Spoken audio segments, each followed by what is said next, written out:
curse for a nation.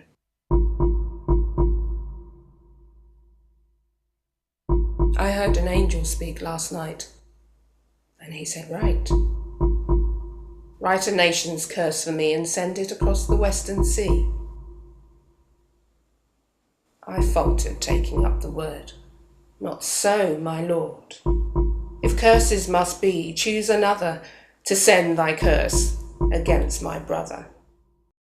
Harley Street is named after Edward Harley, but now the street is famous for its links to the medical profession. Doctors moved to the Harley Street area in the 1840s because of the beautiful buildings. However, the Harley Street area has a dark past locked in the transatlantic slave trade. The Museum of London Docklands is actually housed in a warehouse built by what we call the sugar interest in London at the beginning of the 19th century.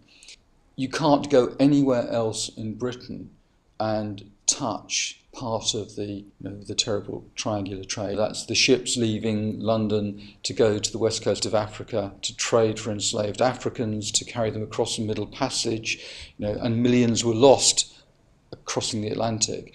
And then, selling people into slavery in the Caribbean or America, and then bringing the sugar and the coffee back to London. The West India docks cost, I think it was about £1.6 million at the time to build.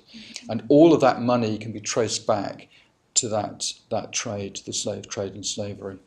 Sugar was used in tea and coffee and formed the bedrock of the wealth from the slave trade. The life of a slave meant being branded like cattle, losing your name and family ties. Slaves were whipped, chained, shackled and forced to work in harsh conditions. MP Thomas Fowle Buxton described life on board the slave ships. The voyage, the horrors of which are beyond description. For example, the mode of packing. The hold of a slave vessel is between 2 and 4 feet high. It is filled with as many human beings as it will contain. They are made to sit with their head between their knees. Then a line is placed against the side of the vessel, and then another line. Then the packer, armed with a heavy club, strikes at the feet of this last line in order to make them press as close as possible to those behind. Thus it is suffocating for want of air, starving for want of food, parched with thirst for want of water, compelled to perform a voyage of 1,400 miles. When you look at sort of Wimpole and Harley Street, you do get slave owners and abolitionists like Buxton living quite close together because it's a fashionable area. Slave owners are part of fashionable London society. They're all respectable, and yet they're all deriving their income from what is a despicable trade.